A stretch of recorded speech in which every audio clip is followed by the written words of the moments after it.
Hello children, let's continue lesson number 10, the pronoun. Let's talk about children now second compound personal pronoun, that is emphatic pronoun. So let's understand through these examples. I myself will do this work. First example. Second, yourself can do it better. They themselves confessed their sin.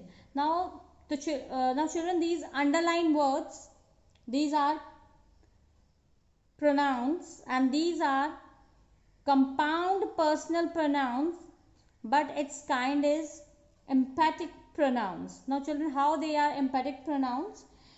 Children, in these sentences, the pronouns myself, yourself, themselves, they are used to emphasize the subject's intent or involvement.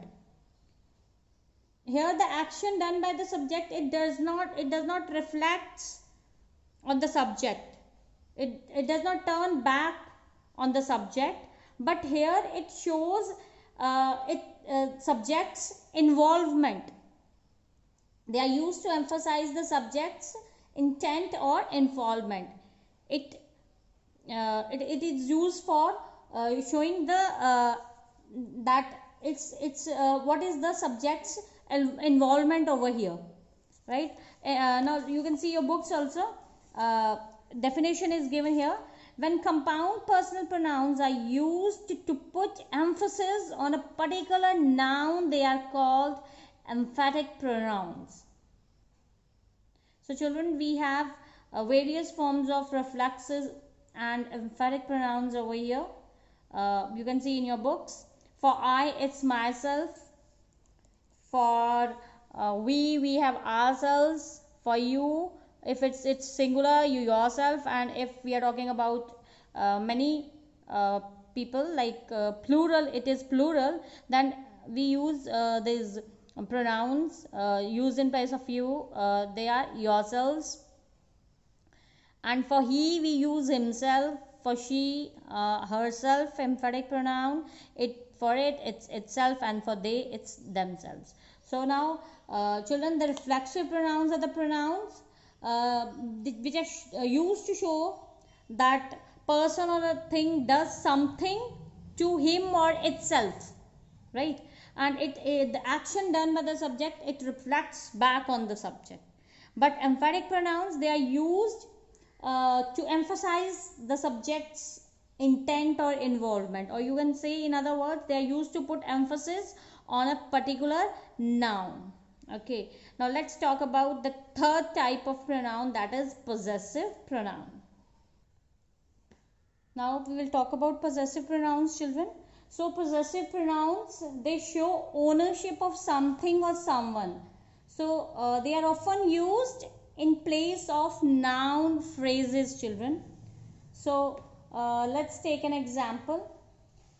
Mother has bought these new dresses.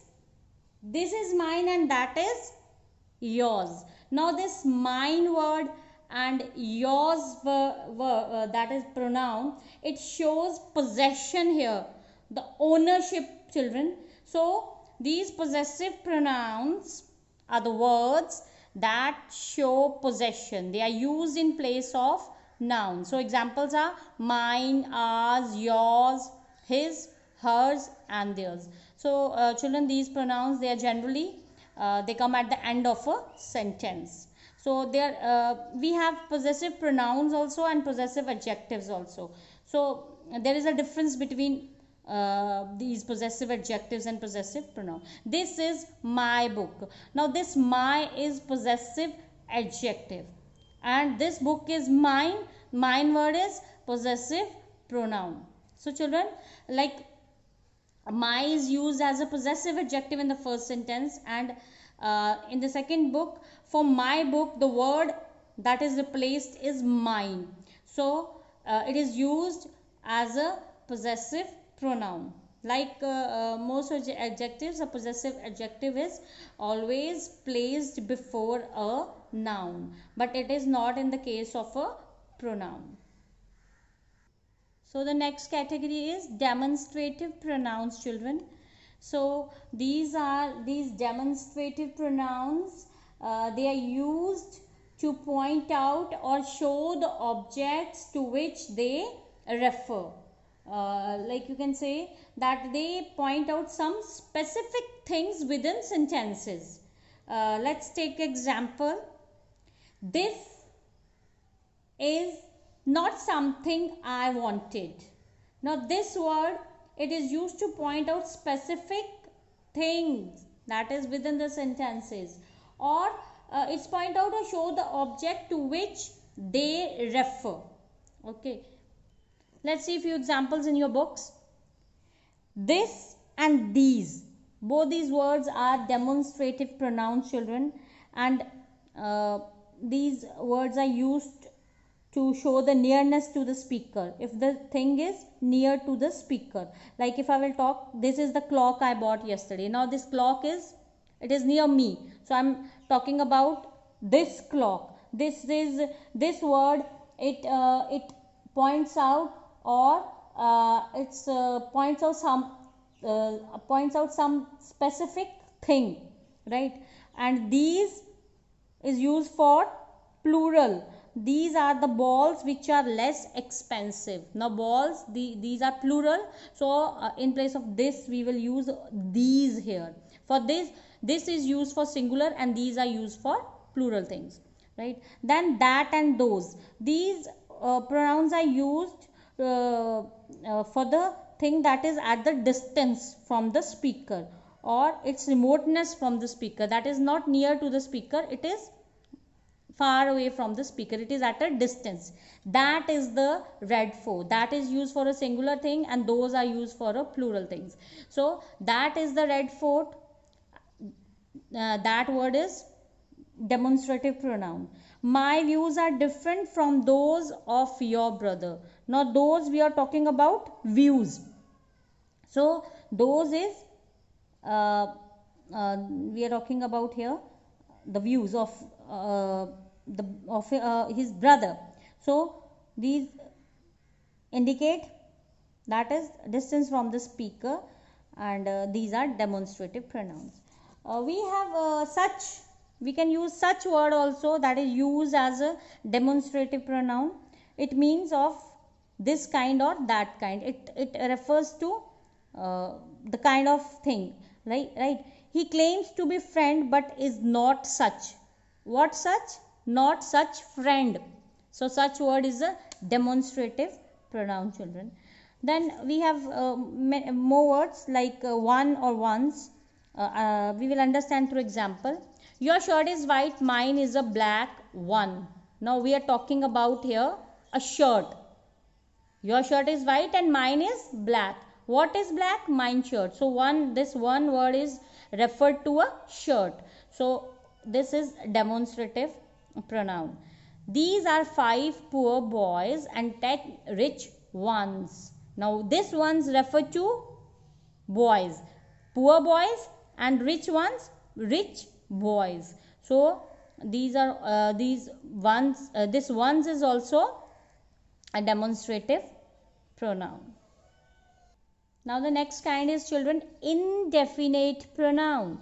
Now children, this indefinite pronouns refer to one or more people, places or things in a general way. They do not refer to any particular person, object or a place. So it's an indefinite pronoun. It is used to refer one or more people, like one or more people or one or more places or things. It's used in a general way, right? Like we have examples. One must remember that pride comes before a fall. Now one, the word one here used is indefinite pronoun. All were drowned. Now we are talking about all the people who were drowned, but these are indefinite pronoun used for all the people who were drowned, right? some are born great. Now we are not talking about a definite people over here. We are talking about person in a general way, that some are born great. Now this some word is indefinite pronoun. Then somebody has stolen my mobile. Now the person is, we don't know that person. We are just generally talking about that person, that somebody has stolen my mobile. Many missed the train. Now many word here uses indefinite pronoun. Because we are not aware about that who missed the train. We are just mentioning like many people, they missed the train. We are talking in a general way. None of the stories is well known. We are not pointing out any specific story here, right? We are just talking in a general way. It does not refer to any particular story or any particular person or a thing, right? None of the stories is well known. So none word here uses indefinite pronoun.